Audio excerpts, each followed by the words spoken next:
In this video, we're going to walk through the second chapter of Expect More, the argument for better libraries. This is where the rubber hits the road. This is one of the main chapters, frankly, of the whole thing. What we're going to do is take a bunch of different arguments that many libraries have made in different contexts and try and boil them down to a series of more concrete justifications and narratives that we can use.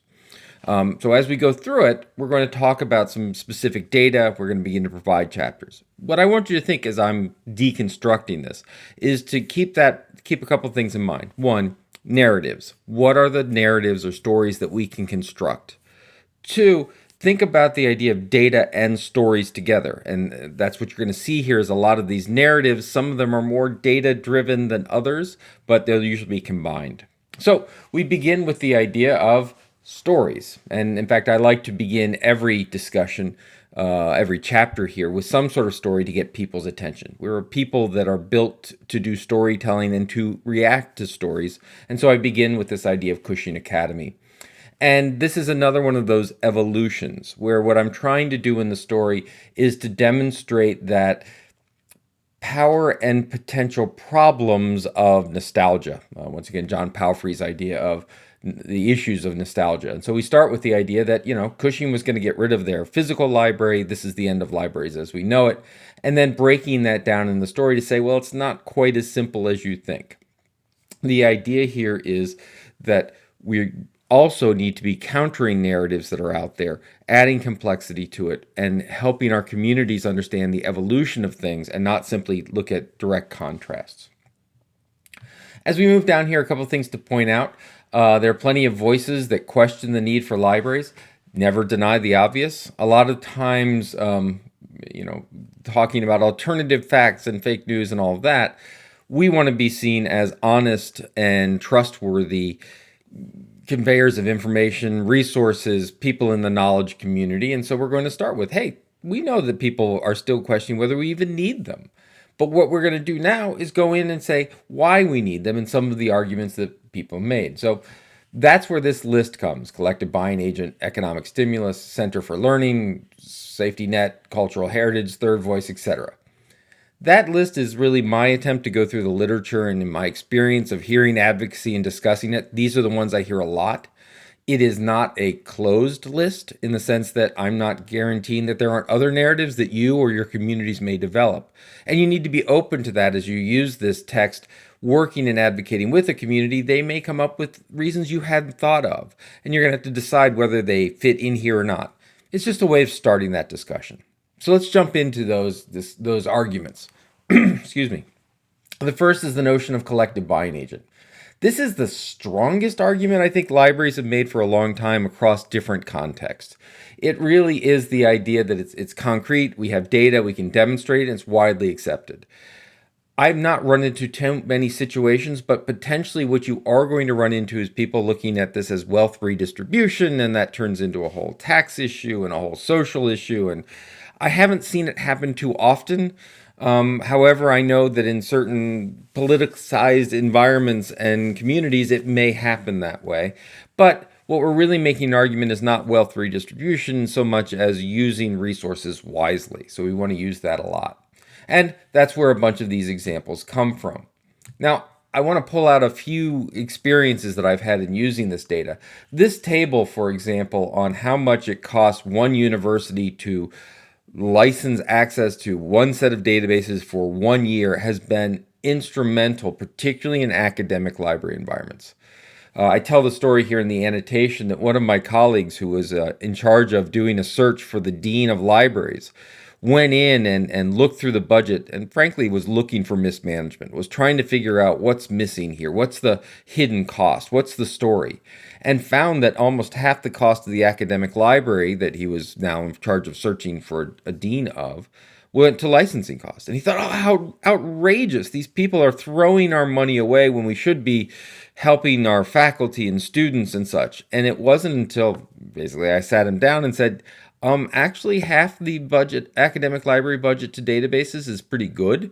It's getting worse. This is what the situation we're in. This is the increase we're seeing with inflation. And that faculty member suddenly went from thinking he'd found the smoking gun to becoming an open access advocate. A lot of times, what we have done in libraries, particularly in academic libraries, is we've tried to hide the sausage making, if you will. We've tried to make this very approachable, easy, understandable, friendly interface to the library, to our faculty, but by not showing them what's going on behind it, which is rising cost of databases, the potential for bankrupting the university, etc. What we're really doing is we're setting up a longer discussion, and we're setting up decision making based on, frankly, ignorance. I'm not saying ignorance is in stupid. I'm saying ignorance is in lack of facts.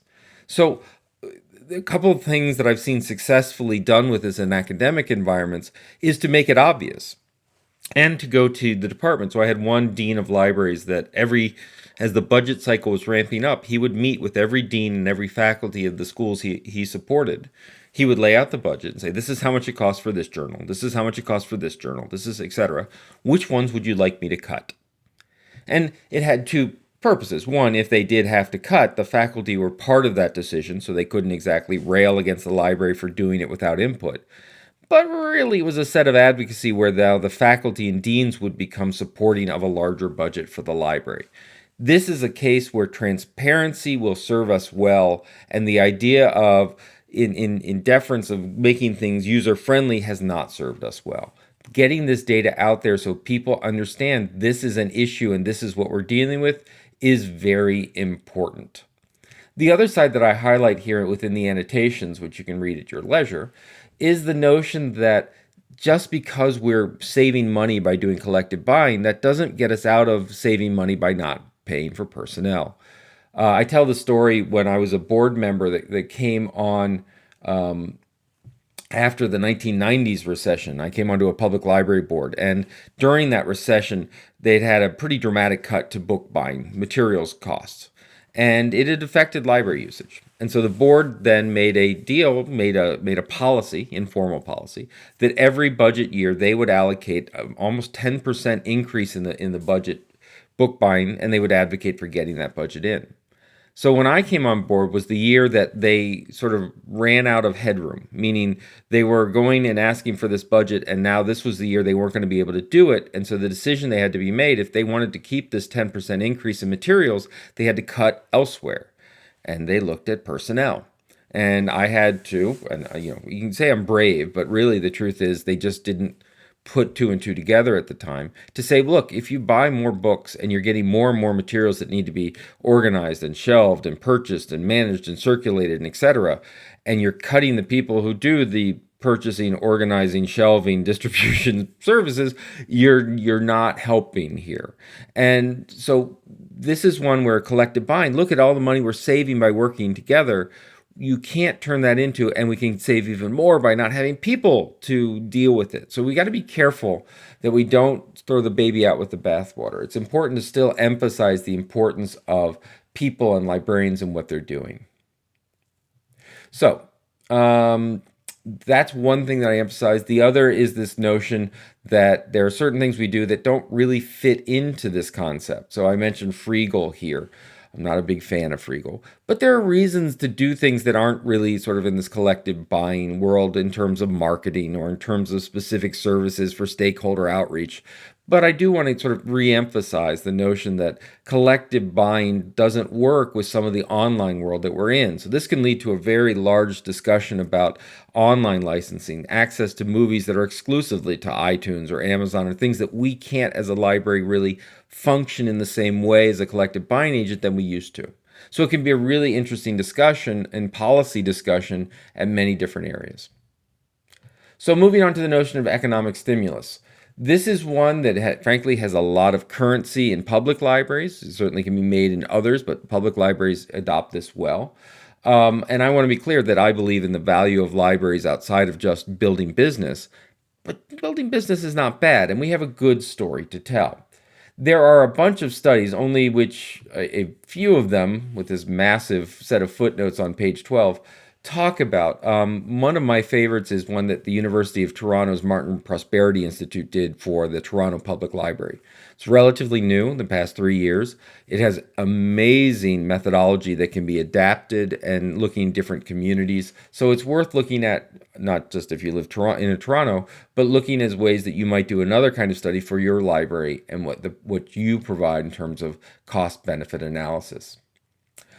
Within this, we talk about entrepreneurship. Entrepreneurship is still a strong argument. Now it's more around the startups, but even if you look at the discussions around maker spaces in academic, public, and school libraries, it's still at its heart an entrepreneurial argument that we're not only about saving money and leading to these indirect economic stimuli, but we can help create economic engines in the form of business and business units and people out there working. So it's one that we, once again, have a good story to tell, but we need specifics. We need these case studies that we can point to and say, oh, like that, like that. And so that's what I try to do within here, is to give specific examples. And when using this with your community, would also be well served. Are there local examples in the library or maybe outside of the libraries where the library could partner or support?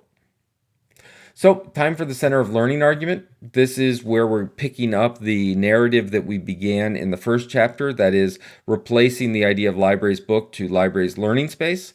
We put it right here. So this is the narrative where we talk not only about its history and its, in the US, public libraries and school libraries grew out of an education initiative. Academic libraries over the millennia have always been around this education side. So we're really sitting here to reinforce building the idea of learning. Now, this is where we can certainly talk about literacy. One of the questions I often get is, why isn't literacy one of the major bullets? And the answer is, well, literacy is going to be discussed in different ways in different contexts. In public, we talk about sort of access to materials and enrichment and love of reading as a literacy effort. In school libraries, not only do we talk about supporting the English teachers with literacy, but I've seen people like Buffy Hamilton down in Georgia, where they're really working very closely with English departments on basic literacy skills and enhancing how you decode text, how you understand the text, not simply how you cite them. But in academic libraries and medical libraries and law libraries, we don't do a lot of sort of basic reading stuff, but we do a lot of education, information, and learning. So that's the larger context. Within the discussions within your service community, you may want to specify that as literacy, reading enrichment, the idea of information literacy skills, etc. But it comes from this concept of a narrative that will run throughout the book of libraries and learning, libraries and learning, libraries and learning. Safety net. Safety net's one of those aw shucks feels good kind of arguments, and it's there. And once again, context is important. A safety net in a public library might include everything from the homeless to people who can't read to people who can't afford access to materials. So that's sort of safety net. In a K-12 setting, it can go everywhere from remedial skills to social catches, right? There are lots of stories of the awkward kids finding a space in the library and a safe space in the library. That's part of a safety net argument. In academic libraries, the idea of having reading centers and writing centers as part of the library and through things like commons services. So the safety net is an important argument to be made in multiple contexts, not just the traditional public sphere. One of the things to worry about, as I do a little correcting of my typing here, is the idea that this can potentially have a danger.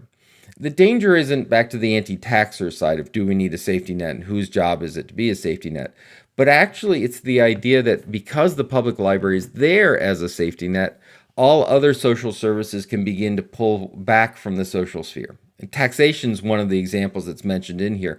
The IRS, when they began saying we are going to online and push online submittal of tax forms and etc., they also, not only did they withdraw the physical forms, they began to close offices and local consulting offices and talk to an IRS agent. And now it became go to the website. And the public library had to stand up and say, we can provide the forms, but also increasingly providing services where they would bring in accountants and such. If we do that with the IRS, and we do that with social services, and we do it with business startup services, and we do it with all these things, pretty soon we may become the only public-facing, customer-driven place where people are interacting and seeking services, in essence, seeking online support in person. If we do that, we may spread ourselves so thin that we do it poorly, and we're an example of where government has gone wrong. If you want to explore this idea in some more depth, I put a link here to a presentation you can explore that really talks about the potential dangers of being the last service standing in the public sphere. But still, a very, very, very important argument for libraries of all types. Then we move on to the notion of a steward of cultural heritage.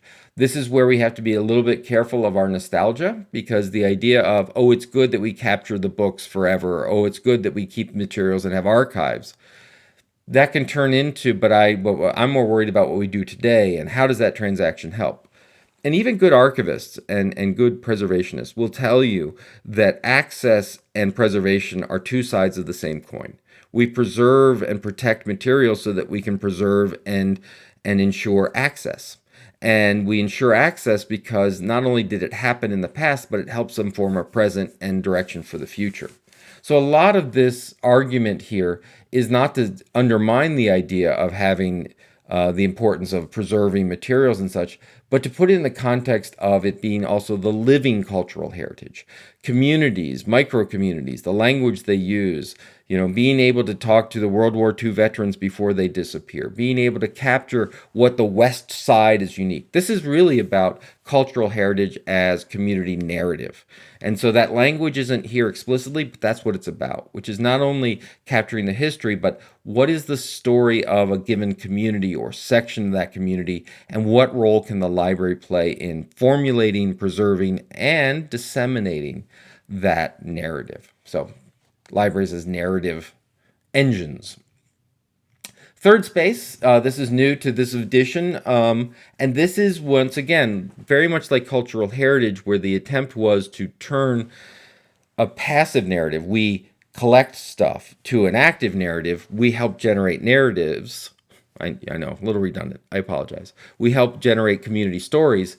Same thing here, the library as quiet space, as haven, as escape. That's great, but it does take an active development of and maintenance of that environment to be a haven. And so this is the idea of really moving from the idea of a quiet place to read to a community center to fulfill community needs in a civic environment. That's really what this third space argument is about. Cradle of democracy. This is one that you see so often in libraries of all type. We're important because of First Amendment and access to information and equity, and democracy needs us. And it is usually the one that is the least documented.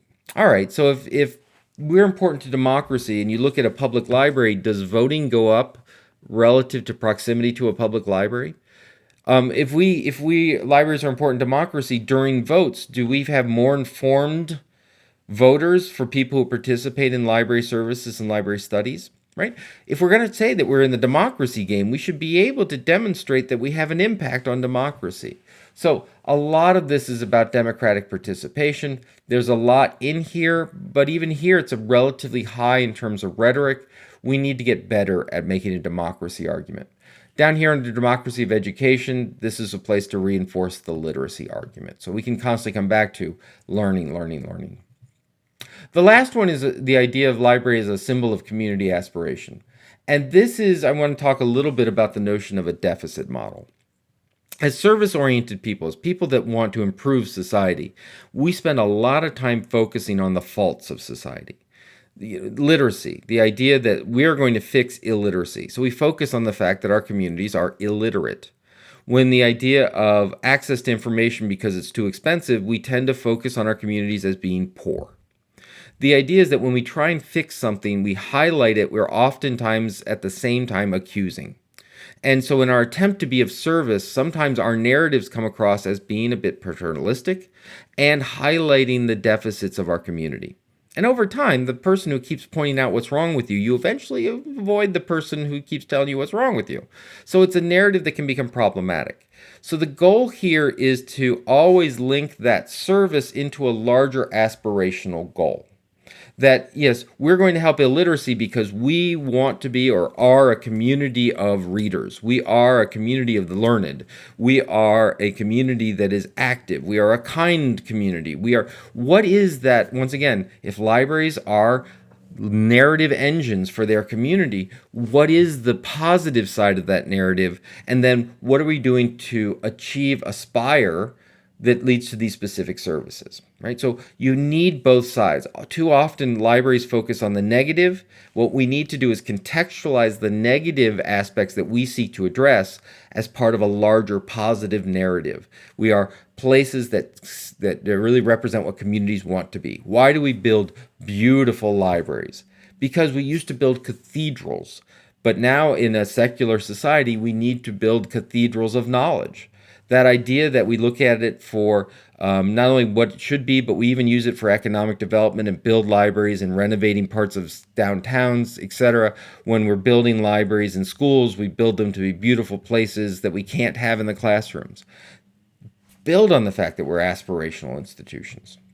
So that's just a quick overview and deconstruction of where this chapter is. It's not a lot of deconstruction because this chapter is probably the most clearly around a narrative and advocacy. It really is about equipping communities and librarians with facts and stories and materials. So there's not a lot hidden behind the way it's written, but it gives you a sense of some ways that these arguments have been used and how I found them particularly effective in different contexts. Thank you very much.